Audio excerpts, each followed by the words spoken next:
dear listener, to Dream Carriage, your quiet companion at the close of the day. Here you are safe. Here you are invited to set down the weight of the hours behind you and to rest in words that move slowly, gently, like a train gliding through the night. I'm honored to be your guide this evening. Thank you for choosing to spend this time with the Dream Carriage, for allowing yourself this nightly ritual of calm. Each story waits for you here, steady as lamplight, familiar as a well-worn path, always ready to carry you into peace. Together, we will step into a world shaped not by urgency, but by stillness, a world where sounds soften, light deepens, and every detail is meant to ease your breath and quiet your mind. So, settle in, let the day fall away, and allow tonight's journey on Dream Carriage to open gently before you, leading you toward rest, and finally, toward sleep. It all began in Troy, at an important moment during the Trojan War. The Trojans thought that they had won their decade-long war against the Greeks. But in reality, they were in danger of losing everything.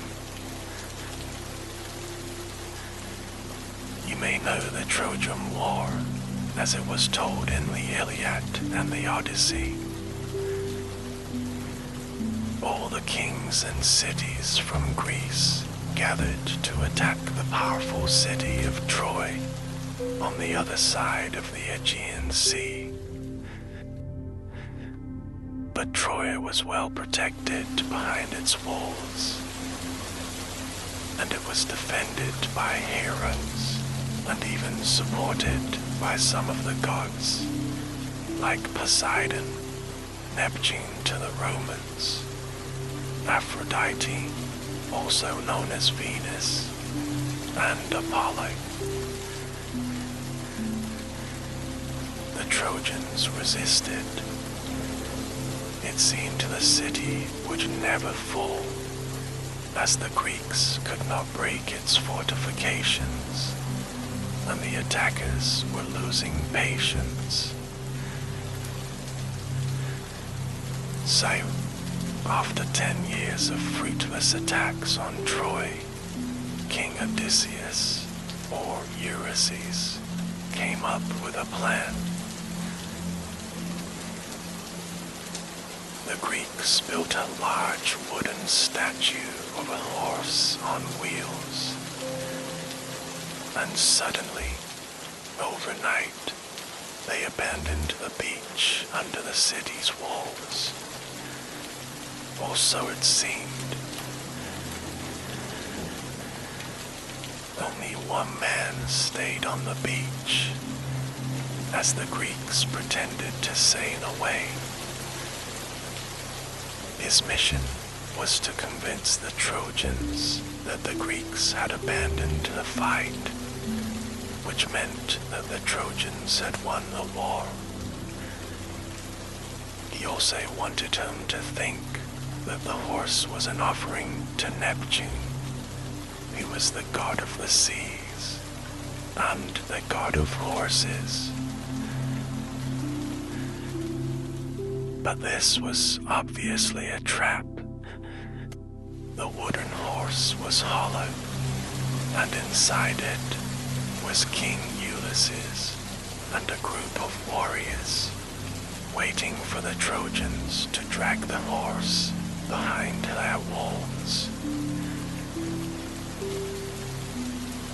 The Trojans hesitated. The Greeks were nowhere to be seen. And what risk was there of accepting a wooden statue, a gift to one of their gods? The Greek soldier tried to convince the Trojans that accepting the gift would make Neptune look favorably on them, enabling them to conquer Greece. But after 10 years of devastating war, the Trojans had their doubts, especially a priest named Laocoon. He saw through the Greek plot and urged his compatriots to destroy the wooden horse immediately. When they ignored his warnings, Laocoon took matters into his own hands and threw his spear at the horse. But then, 2 serpents sent by the gods suddenly emerged from the sea and devoured him. The Trojans saw this as a punishment for disrespecting the offering to Neptune. But the gods hadn't sent the snakes to help the Trojans. In fact, they had decided that Troy should fall. But of course, the Trojans didn't realize this. Impressed by this divine intervention, they dragged the statue behind their fortified walls, and they began to organize festivities to celebrate their victory. The Trojans were oblivious to threats, thinking nothing could happen behind their walls. So, after nightfall, the armed Greeks emerged from the wooden statue where they had been hiding all day, and they silently opened the city's gates. Outside, the Greek army had returned and now stood ready to enter the defenseless city. As these events were unfolding, one of the Trojan princes and heroes, Aeneid, was sleeping at his house. Aeneid was of the highest Trojan nobility. His father, Anchises, was a prince of Troy, and his mother was the goddess Venus herself, who always made sure to protect her son. Aeneid had fought bravely throughout the war, protected by his fighting skills and his goddess mother, and he had survived. That night, as the Greeks were starting to invade the city and slaughter the Trojan gods, Aeneid was fast asleep. And as he slept, the Trojan hero Hector appeared to him in a dream. Hector had recently died by the hand of Greece's most formidable hero, Achilles. In the dream, Hector's ghost urged Aeneas to immediately flee the city with his family. The gods had made plans, and they had decided that Troy would fall. But in their negotiations, Venus had obtained protection and a future for her son. A future so brilliant and extraordinary that the name of Aeneas would become immortal, and his deeds would be celebrated for centuries. But for his fate to happen, Aeneas needed to escape the destruction of the city. At first, when Aeneas awoke, he joined the battle and tried to fight the Greek invaders. But then he saw the reality of the situation. Trojan warriors were falling one after the other, and the city was engulfed in fire and smoke. After witnessing the death of Priam, the old king of Troy, Aeneas accepted that the war was lost. Then his mother Venus appeared. She led Aeneas back to his house, where his family were anxiously waiting. His son Ascanius, his wife Creusa, and his father Anchises. Aeneas's family all accepted the need to escape and discreetly made their way towards the city's gates through the chaos that Troy had become. When they reached the open gates, Aeneas realized that his wife, Creusa, was no longer with them, and he went back to the city to search for her. But instead of finding Creusa, he encountered her ghost. The ghost of Creusa told Aeneas that he should follow his destiny. He should travel west, where he would go through struggles, temptation, and perils, but ultimately, kingship and a new royal spouse awaited him. After losing his city and his wife, Aeneas was devastated. But his father and son had survived, and with inspiration from his divine mother, Aeneas found the strength to rally a few other survivors and flee from the burning city. The Greeks were now celebrating their triumph, but the survival of Aeneas and his companions were the seeds of a new empire,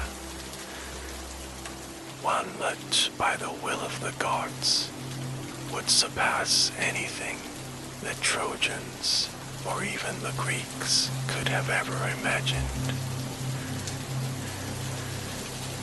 Over many generations, the creation of Rome would be the phoenix rising from the ashes of Troy.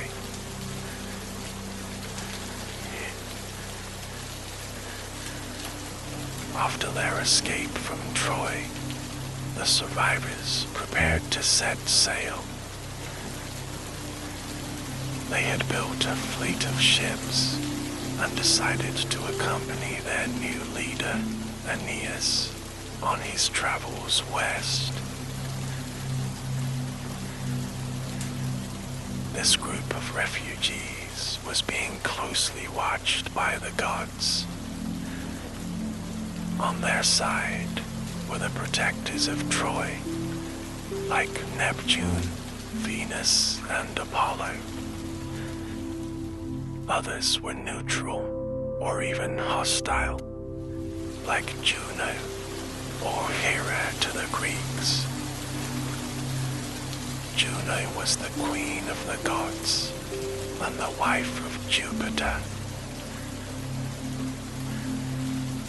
Under the eyes of the gods, Aeneas and the other survivors began their wanderings across the Aegean and Mediterranean seas.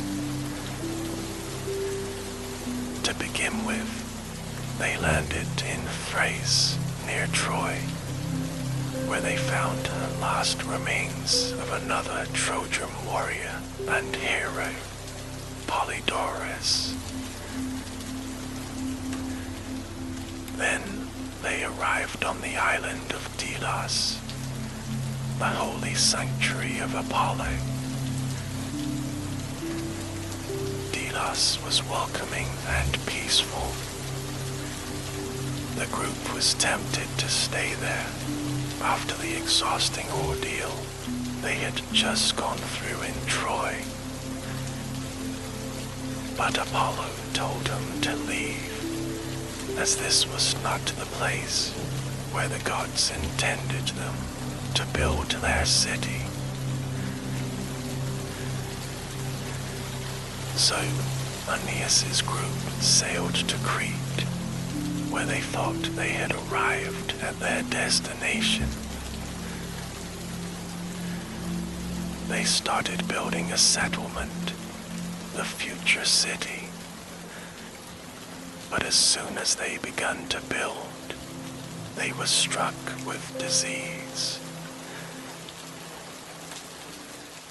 Then Aeneas had a dream where Apollo told him that this was the wrong place and that they should leave Crete.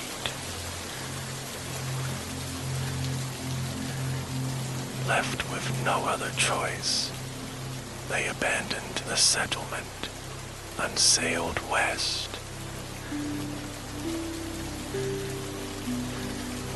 On their next stop, on an island west of Greece, they encountered a harpy, a monstrous half-bird, half-woman. The harpy ordered them to leave her island immediately and made a prophecy. Aeneas and the other survivors would reach Italy one day in the future, but they wouldn't find it until they were driven by hunger to eat their own tables. With this gloomy prophecy, the group resumed their wanderings, this time landing in Epirus in the north of Greece. Aeneas's group were not the only survivors of Troy. Others had managed to escape and traveled to Epirus. There, the survivors had begun to build a city that replicated Troy, hoping it would give them a second home and cure their homesickness. This group of Trojans included Andromache, Cassandra, and Helenus. He was the son of King Priam of Troy, and he had the gift of prophecy. Helenus made a new prophecy. He revealed that not only would Aeneas's descendants prosper in Italy, but they would also rule the entire world. Epirus was not the promised land for them.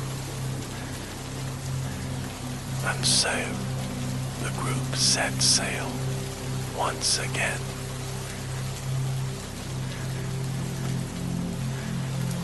As you may remember, not all the gods who watched Aeneas's expedition were benevolent.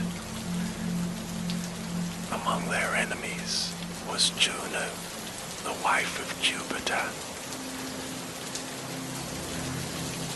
Juno was against the Trojans and Venus because she had been humiliated long ago. Before the Trojan War, 3 goddesses had appeared in front of Prince Paris of Troy and competed for his preference. Paris had to choose which of them should receive a golden apple, and all 3 goddesses, Juno, Minerva, and Venus, thought it should be theirs. Each goddess promised extraordinary rewards. Kingship and power for Juno, strength and glory for Minerva, or the love of the most beautiful woman in the world for Venus. Paris had chosen Venus over the others because the highest reward a man could hope for was eternal and perfect love. He was promised Helen, the Greek queen, even though she already had a husband. Paris abducted Helen and took her to Troy, prompting the beginning of the war. Venus had sided with the Trojans, whereas Juno and Minerva were on the Greek side. You might think that the death of Paris and the complete destruction of Troy would have been enough vengeance. But not for Juno, who held grudges for a very long time.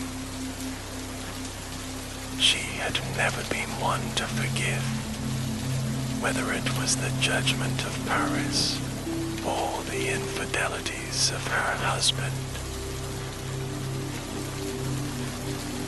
So, after all these years, Juno was still angry and jealous of Venus, and she kept plotting against the Trojans. Which brings us back to Aeneas. Because of her anger, Juno was determined to prevent Aeneas and the Trojans from reaching their destination and building a new city. But she also had another motive.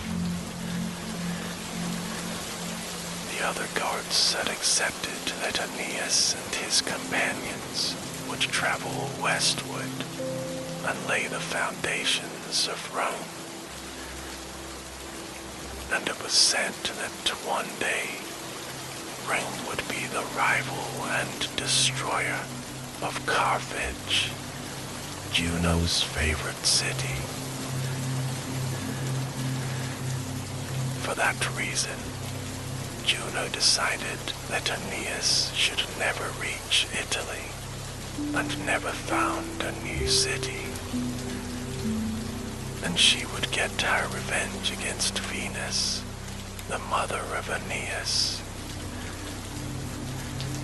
Her moment to strike was approaching.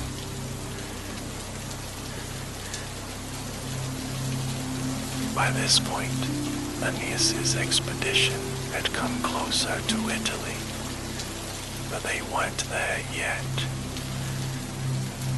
They were near Sicily, the large island to the south of Italy.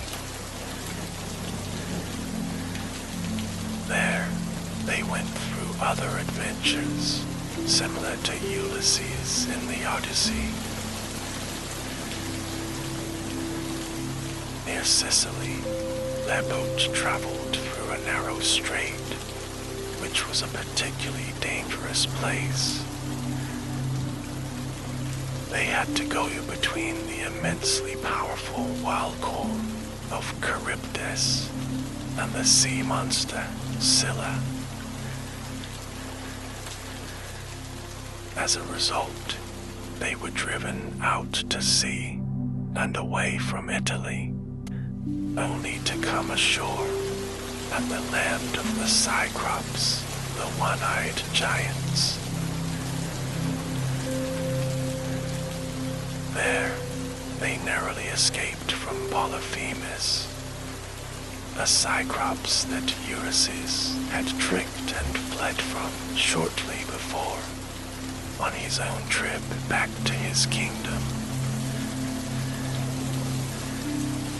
After that, Aeneas's father, Anchises, died of old age, and the fleet was suddenly taken into an unexpected storm. Juno had chosen this moment to finally unleash her wrath.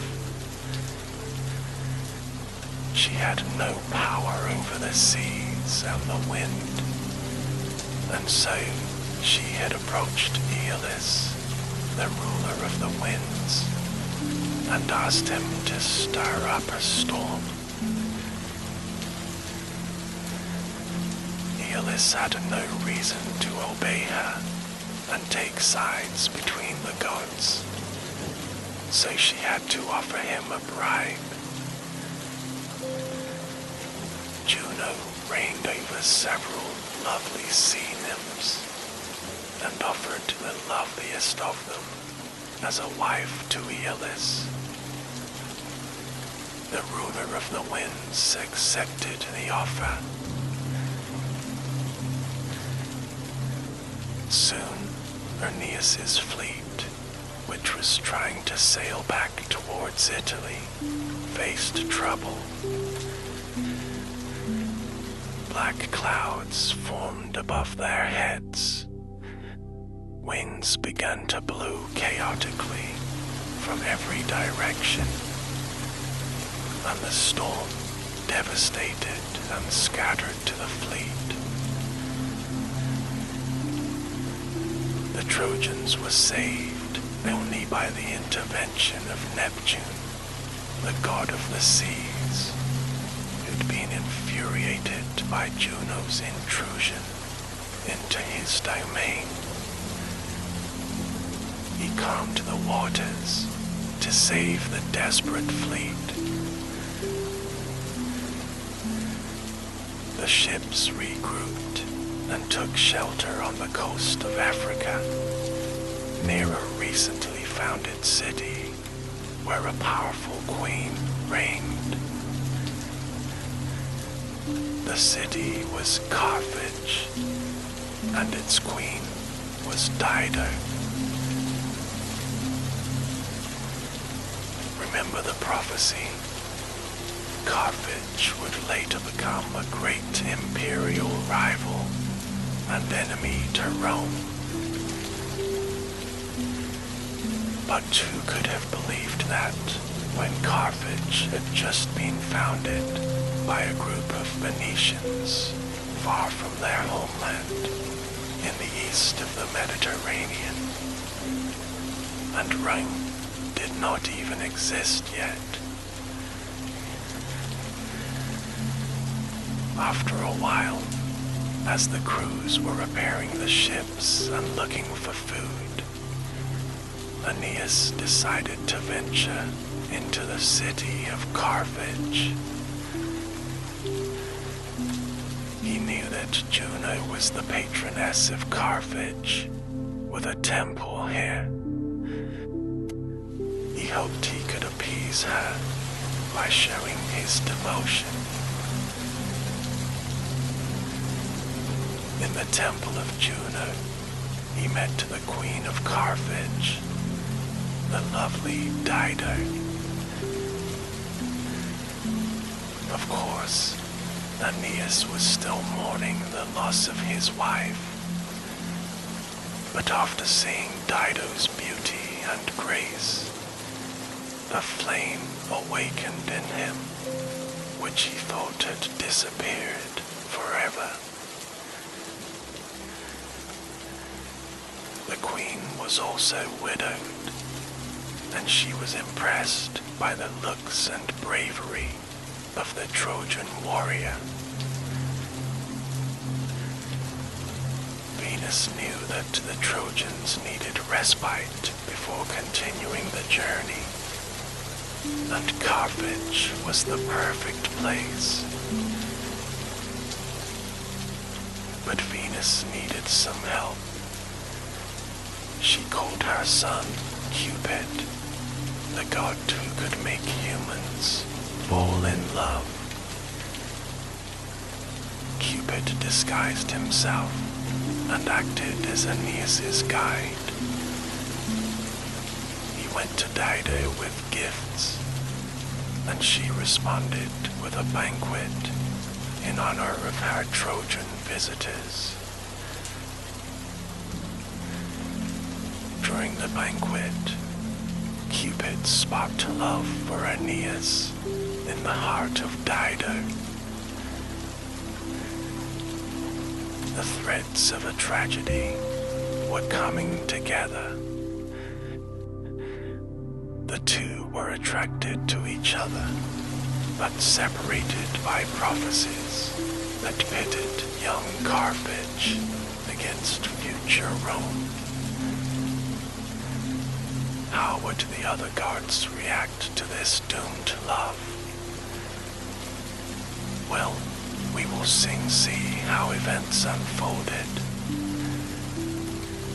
But before that, let's take a break from the story for a moment.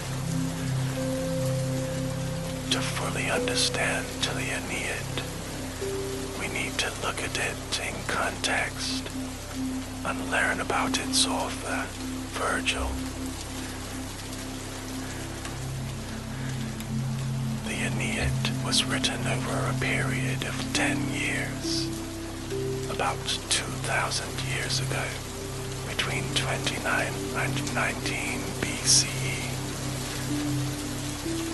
At this time, Rome had already begun its impressive expansion as a military, cultural, and political power. Politically, there was also a transition from the old republic to an increasingly imperial system. The institutions of the ancient republic officially stayed in place, but supreme power was moving into the hands of hereditary emperors. At the time when the Aeneid was written, the new emperor was Augustus.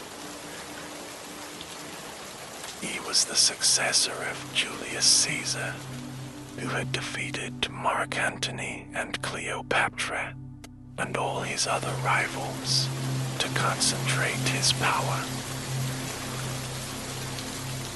After years of civil war, the fall of the Republic in all but name, and the devastation this had on society, people were craving stability. Their faith in the greatness of Rome had been put in doubt, and this was a problem because Rome was no stranger to civil wars. The Emperor Augustus was well aware of this. He wanted to consolidate his power and restore pride and traditional Roman values, as well as creating a sense of continuity and political unity. So when Virgil started writing the Aeneid, it was sponsored by the highest authorities in Rome. It was not only a work of literature designed to entertain, it also served another purpose. In part, it was propaganda. Even though the premise of the Aeneid is that it tells the story of the founding of Rome, it was never presented as a history book. The Romans knew that it was myth. Besides, Virgil had a good reason for telling the story in this way. By turning a hero with high moral values into the founder of Rome, and even linking him to the ruling dynasty, the Julio-Claudian dynasty, Virgil hoped to create a remarkable work. He wanted to galvanize his readers, to inject a sense of greatness, of epic, into the mythology of Rome.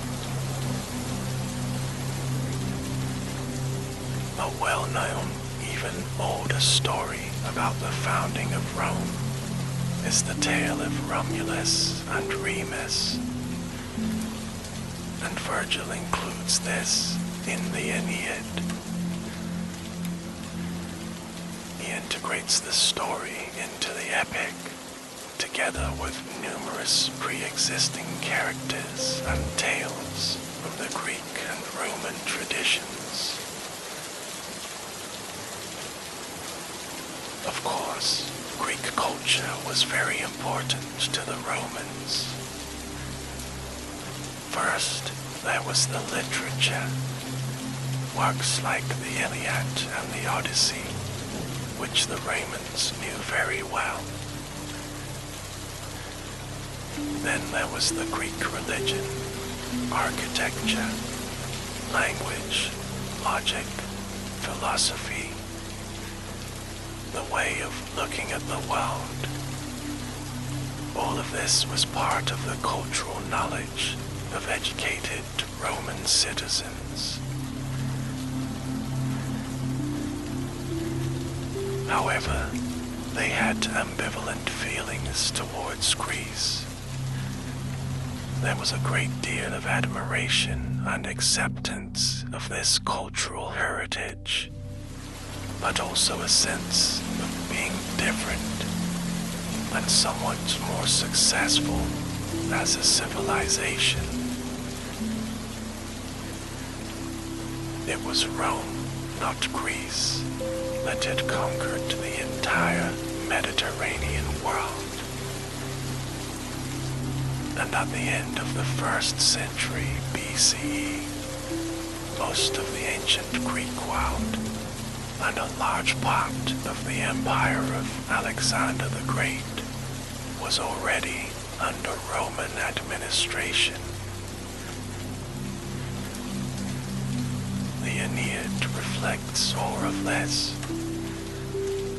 It is clearly heavily inspired by the works of Homer and is full of references to Greece. And yet, in the story, the ancestors of the Romans are the Trojans, the enemies of the Greeks, who finally got their revenge many centuries later. This was a characteristic of the Romans. They often glorified their enemies, the kingdoms they conquered, because obviously the fact they had prevailed enhanced their own sense of greatness. They did it with Carthage and their successive opponents during their expansion. But the Aeneid is more than a work of propaganda. It's also an extraordinary piece of storytelling and poetry, comprising almost 10,000 lines. Today, it is somewhat less famous than the Iliad and the Odyssey. There aren't many movies or TV shows directly inspired by the Aeneid, for example, and the characters are probably less famous. But this wasn't always the case. For a long time, the Aeneid was at the center of scholarly culture and was seen as the masterpiece of antique literature. In the Middle Ages and the early modern times, it was probably the most important original work in Latin. It was to Latin what the Odyssey was to Greek. and the story itself was well known and taught to pupils until the 19th century. A lot of elements from antiquity were reintegrated into Western culture over the centuries, in novels, plays, or operas, and the Aeneid kept being retold. If we look at operas, for instance, one of the most famous pieces by Henry Purcell, the English Baroque composer, is Dido and Aeneas. There's also a 19th century opera by Hector Berlioz called The Trojans, which retells the story of the Aeneid. And of course, each version is a little bit different. Something to keep in mind about this retelling, the one you're listening to now, is that the chronology is not exactly the same as in the original text. Our version is more or less in chronological order, so it's easier to follow. But that's not how Virgil wrote it. Another thing that Virgil took from the Greeks, and from Homer in particular, is the structure. The Aeneid is not chronological. Instead, it begins in the middle of events, or in medias res in Latin. And then we learn of past events through flashbacks, when characters tell their stories to others, as was the case in the Odyssey, for example. The Odyssey begins near the end, when Ulysses' son is looking for information about what happened to his father after he left the siege of Troy years before. Then we learn what happened to Ulysses over the years. And it's only at the end of the Odyssey that we come back to the present. Ulysses returns at last and reconquers his kingdom. This structure makes the story more dynamic. And in antiquity, when it was told rather than read, it must have been even more captivating to the audience. In the Aeneid, Virgil starts with an exciting scene. Aeneas and his ships are caught in the storm, which was created by Juno. Right away, we're in the middle of the action. After the storm, the Trojans land for repairs on the coast of Africa, near Carthage. And there, Aeneas meets Dido and tells her everything that has happened to them since their escape from Troy. This is how we learn everything you've heard so far, through the story Aeneas tells Dido. After that, the narrative of the Aeneid becomes linear again. We follow Aeneas from Carthage to Italy as he struggles to lay the foundation of Rome. There are 12 chapters in the Aeneid, and so far, we've only covered 3 of them. So, let's get back to the story.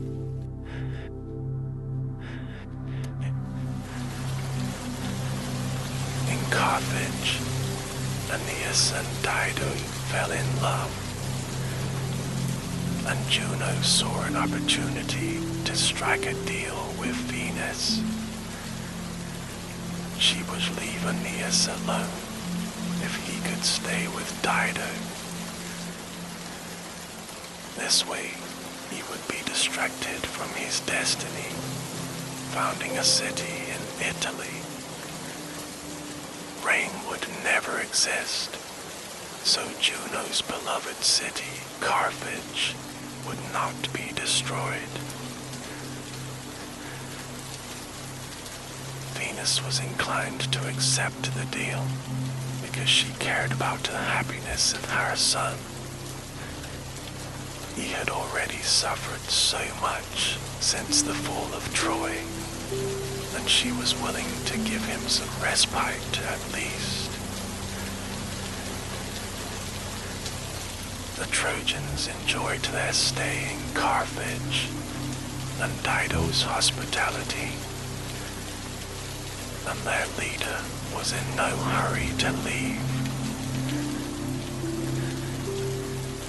One day on a hunting trip, a storm drove Aeneas and Dido to seek shelter in a grove, where they consummated their relationship for the first time. Both were so happy to have found each other. They desired nothing else other than to get married and spend the rest of their days together. Venus and Juno observed this with satisfaction,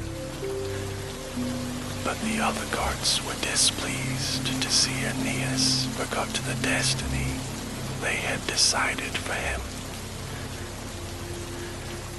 So Jupiter sent his messenger, Mercury, to remind the Trojan prince of his duty. And Aeneas realized the tragic dilemma he was facing. Fulfilling his duty would be at the cost of his happiness and the happiness of the woman he loved. Aeneas hesitated, but he was not one to reject the call of duty or go against the gods. And so, unable to face his lover, one night he left in secret, his heart broken by the decision.